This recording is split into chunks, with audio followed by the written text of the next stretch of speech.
तो hello guys, welcome back to my channel. आज मैं एक्सप्लेन करने जा रहा हूँ द फेक गॉड कल्टीवेटर का 13वां एपिसोड। होप करता हूँ आप लोगों को अच्छा लगेगा, तो लाइक कर देना गाइस और सब्सक्राइब कर देना। अगर आपको अच्छा नहीं लग रहा या मेरे एक्सप्लेनेशन में कुछ गड़बड़ है तो आप कमेंट करके बता सकते हो। कमेंट तो आपका सेक्शन खाली रहता है आपके लिए, तो प्लीज कर देना। तो चलिए कहानी की तरफ बढ़ते। तो लास्ट एपिसोड के एंड में हमने देखा था लिन, लिu दाबू और यान एक दूसरे को अपना अपना इंट्रोडक्शन देते हैं, और इस एपिसोड की शुरुआत में हमें दिखाया जाता है वो तीनों एक साथ बैठकर एक दूसरे के सामने हाथ जोड़कर बोलते हैं। लिन बोलता है, मैंने कभी नहीं सोचा था मेरे जैसा एक छोटा आदमी कभी जिंदगी में इतने बड़े बड़े लोगों से और इतनी स्ट्रॉन्ग कनेक्शन वाले लोगों से मिल पाएगा। फिर बोलता है, ब्रदर लिन, तुमने एक ट्रू गॉड के साथ तुम्हारा कनेक्शन है और एक हेवनली गॉड का सन ब्रदर लिu दावू है, और मेरा ऑनर है कि या मेरी किस्मत है कि तुम लोग से मिलने की मेरी किस्मत ही होगी। तो उतने में लिu दावू बोलते हैं, अरे ब्रदर यान, ये तो मेरा ऑनर है कि आपसे हम मिल पाए। तो यान बोलता है, फ्यूचर में प्लीज़ मेरा टेक केयर करना यूनिवर्सिटी में।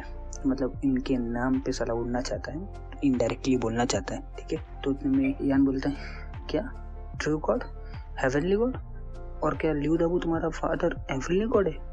हम सुपर अमेजिंग यार। तो उतने में यान बोलता है, ब्रदर लिu दावू के फादर ट्रूली अमेजिंग है, मतलब बहुत ही अमेजिंग पर्सन है। अच्छा ब्रदर ली, तुम नया हो ना इस कल्टीवेशन की वर्ल्ड में, चलो तो मैं बताता हूँ कि इसका मतलब क्या है। और मुझे ये समझ में आ रहा है इस लिन को कैसे पता है कि सॉरी यान को कैसे पता है कि लिन इस वर्ल्ड में नया है। पता नहीं, राइटर ने बताया नहीं, तो चलिए वो उसके एक्सप्लेनेशन में चलते। तो बोलता है, हर कल्टिवेटर का एक फिश होता है कि वो कल्टिवेशन के एंड ऑफ पाथ पे पहुंच जाए, जो कि है दसों, जो गॉड ऑफ सोल कहा जाता है उसे। और दाओ बॉडी स्टेज तो खाली एक बिगनिंग है, उस जो आपकी बॉडी के अंदर ओरिजिनल आईक्यू को अंदर लेने के बाद आपकी स्ट्रेंथ, मेरिडियंस और बोन को सब स्ट्रॉन्ग करता है। और उसके बाद है सोल डिपार्टमेंट स्टेज, जो आपके डेंटियन को मजबूत करता है। और अगर आपने अपनी सक्सेसफुली डेंटियन को मजबूत करने के बाद अपने सी रूट में सॉरी आईक्यू में एक सी रूट, सोल रूट डेवलप कर लेते हो, तो वो ऑटोमेटिकली आपको अलाउ कर देता है आपको नेक्स्ट स्टेज पे जाने के लिए, जो है रैंक ऑफ गॉड। जैसे कि आपके क्लास में ब्रदर लिन, आपके क्लास में है ना सुई यंग चैन और सुई क्विंग यू, जो ऑलरेडी ज्वाइन हो चुके हैं रैंक ऑफ गॉड में। और लिन देखता है, अच्छा। तो उतने में वो बंदा बोलता है, फ्रैंकली बोलूँ ना, 100 से 150 लोग ग्रेजुएट होके अपॉर्चुनिटी के लिए बैठे थे सोल डिपार्टमेंट जाने के लिए और क्लास 1 में आने के लिए, लेकिन किसी ने एक्सपेक्ट नहीं किया था अचानक से ये दोनों आए और ये तुम्हारे क्लास में पहुंच गए। मतलब इन लोगों ने 150 लोगों का जगह खा लिया, इन दोनों ने मतलब सपना तोड़ दिया। तो उतने में ही लिन बोलता है, सॉरी लिन नहीं, यान बोलता है, तुम्हें पता है अगर आप एक छोटे या छोटे से छोटा गॉड भी बन जाते हो तो आपको छोटे गॉड बनने के लिए भी 36 माइनर छोटी डिवाइन ट्रायल पार करना पड़ता है। और अगर सक्सेसफुली आपने ट्रायल को पास कर लिया तो तब जाके आपको पर्सनल एक डोमेन मिलता है। उसके बाद आप एंटर कर सकते हो ट्रांसफॉर्मेशन ऑफ गॉड स्टेज, और उस आपने उस पर पहुँच गए और सक्सेसफुली उसको भी पास कर लेते हो तो आपको कहलाया जाता है अर्थली गॉड बोला जाता है। फिर वो आप इस पूरे रोम में या पूरे वर्ल्ड में फ्रीली घूम सकते हो। फिर उसके बाद आते हैं ब्रदर लिu दावू के फादर, जो हेवनली रिलम के गॉड है, और उनको ऑल्सो बोला जाता है एम्प्टी रिसोलम स्टेज। उतने में बोलता है लिu दावू बोलता है, इसके आगे का मैं एक्सप्लेन करता हूँ, तुम रुको। वो क्योंकि लिन को देखा रहता है ना, लिन थोड़ा घबरा गया, तो वो मौके का फ़ायदा उठाने के चक्कर में मतलब बड़ाई करने का अपने परिवार की, तो इसलिए वो बोलता है। तो बोलता है, लिन, जो अर्थली गॉड रहते हैं ना, उनको 81 मेजर डिवाइन ट्रायल्स को पार करने के बाद अगर सक्सेसफुली लोग ट्रायल्स को पार कर लेते तो लोग एक एबिलिटी लर्न करते हैं जिसको मैनिपुलेट करते हैं स्पेस और टाइम को। अगर अपने स्पेस ऑफ टाइम को मैनिपुलेट कर सकते हो तो आप ऑटोमेटिकली एंटर कर जाते हो एम्प्टी रिसोलम स्टेज, जो मेरे फादर है। और तुम्हें पता है बहुत ही कम है, 20 से भी कम है हेवनली गॉड में जो हेवनली गॉड्स है। और फिर लिन को ताना मार बोलता है, लिन देखा तुम्हारे सामने कितना बड़ा चांस है, मैं एक हेवनली गॉड का बेटा हूँ। अब तुम्हें लग रहा होगा ना मुझसे फाइट करने के बाद तुम्हें थोड़ा थोड़ा अपने अंदर शर्म आता होगा।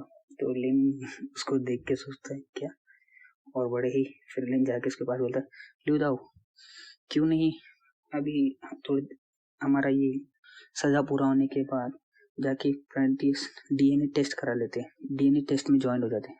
तो उतना ही सुनते ही लिu दाओ को गुस्सा आता, बोलता है मदर फकर, और एक दूसरे से फाइट करना चालू करते, वही किंडरगार्टन की तरह एक दूसरे के साथ मुंह पे पांच छह, तेरे मुंह पे, ये तेरे नाक पे।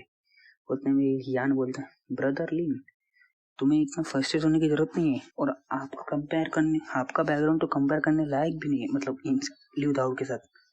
तो बोलते क्या, तो बोलते ब्रदर लिu दाओ का बैकग्राउंड तो खाली आपके सामने मीडियोकर है। तो हमें दिखाया जाता है वो दोनों को, जो लिu दाओ के दोनों नाक पे हाथ घुसाड़ा रहता है और लिu दाओ ने लिन का गाल खींचा रहता है। तो फिर वो बताता है हेवनली कोर्ट के हेवनली गॉड्स तो एक, हाँ बोल सकते हैं इस दुनिया में स्ट्रॉन्गेस्ट बीइंग है, जब तक कोई भी एक ट्रू गॉड बॉर्न नहीं हुआ था इस वर्ल्ड में। और फिर लिन बोलते हैं क्या ट्रू गॉड, यानी मेरा ट्रू गॉड रिकमेंडेशन लेटर, मतलब इस दुनिया में ट्रू गॉड की बहुत वैल्यू है। तो बोलता है हाँ heavenly gods in the and ये लोग एक शरीर में है, और उनकी शरीर ही है जो मतलब खत्म ना हो सकती है कभी ना कभी। और अगर ट्रू गॉड की बात किया जाए तो उनकी सोल इमॉर्टल रहती है, और पूरे ही हिस्ट्री ऑफ इंटायर हिस्ट्री में हेवनली रिलम से कोई 5 ही लोग आज तक ट्रू बॉर्न गॉड के तक पहुंच चुके। और अगर हम कंपेयर करें हेवनली गॉड्स के साथ एक ट्रू गॉड को भी, तो कोई भी बोलते ना है ही नहीं कुछ चांस कि एक ट्रू गॉड पूरे कम से कम 10 हेवनली गॉड के बराबर होगा। और इसीलिए सब लोग ट्रू गॉड को इतना स्ट्रांग माना जाता है, और ट्रू गॉड की तरफ से जो भी आता है तो उसे फ्रेश मैन बोला जाता है, क्योंकि उसकी स्ट्रांग कनेक्शन रहते हैं। तो उतने में लिन बोलता अच्छा वो बुड्ढा इतना स्ट्रांग था, मुझे नहीं पता था। तो उतने में लिu दाओ बोलता है चलो ठीक है, उसकी बेइज्जती हो गई ना। तो बोलता है हाँ चलो ये सब पॉइंट्स बात कर लिए। और बोलता है ब्रदर यान क्यों नहीं हम सब लोग तुम्हारे आइडल्स पे बात करते हैं। आइडल्स सुन के लिन बोलता है अच्छा तो मैं सीधा बताऊँ ना कि तुम्हें R18 टॉपिक पे बात करना है, मतलब आइडल्स टॉपिक में बात करना है। तो बोलता है लिu दाओ बोलता है क्यों तुम्हें इंटरेस्ट नहीं है इस टॉपिक में। तो लिन सिंचैन है ना, सिंचैन की तरह हंसता रहता है, मैंने देखा हूँ सिंचैन को कैसे हंसते हुए। तो सिंचैन की तरह हंसते हुए बोलता है टॉपिक को चलो फिर एक नए लेवल पे लेके जाते हैं। तो तीनों हंसते ही और फिर हमें 3 दिन के बाद का सीन दिखाया जाता है, जहाँ पर वो दोनों जाने के लिए रेडी है। और यान बोलते हैं ब्रदर्स मुझे अभी भी इधर रुकना पड़ेगा, क्योंकि मैं ये और 2-3 दिन यहाँ पर मेरी कैद है, लेकिन मैं तुम लोग को फेयरवेल बोलता हूँ, और पक्का तुम लोग से मैं यूनिवर्सिटी में आके मिलूंगा। तो उसने मैं लिu दाओ बोलता आफ्टर, मतलब जब से तुमसे मैंने मिला हूँ और तुमसे बात की हूँ, मैं तुम्हारे लिए, तुम मेरे लिए एक फैमिली की तरह हो गए, और मैं एक बड़े भाई की तरह हो तुम, और मुझे दिल से लग रहा है कि मैं तुम्हें छोड़ के ना जाऊँ, क्या तुम भी नहीं आ सकते अभी। तो उतने में लिन बोलता है क्या इतना लगाव लग गया इसके साथ, खाली साले ने R18 बात तो किया था सारा चमड़ी। उतने में वो बंदा एक 2 गार्ड थे ना, उनमें से बोलता है ए जल्दी लिख लो, चलो तुम लोग इमीडिएटली इस ग्राउंड से निकल जाओ। तो लोग को तलवार दिखा के डराता है। तो तुम्हें दूसरा वाला सिपाही बोलता है तुम लोग को मैं यहाँ पर रुकने का चांस मतलब अफोर्ड नहीं कर सकता और थोड़ी देर, तुम जैसे यंग बच्चे तुम लोग क्लीन और हेल्दी रहा करो ना, तुम्हारा माइंडसेट कितना गंदा है। उतने में लिu दाओ बोलता है मत बोलना कि तुम दोनों ने तब से हमारी पूरी बातें सुनी 3 दिनों से। उधर सन्नाटा होता है, फिर एक को गुस्सा आता है, फिर एक अटैक करके लोग को उगा के फेंक देता है।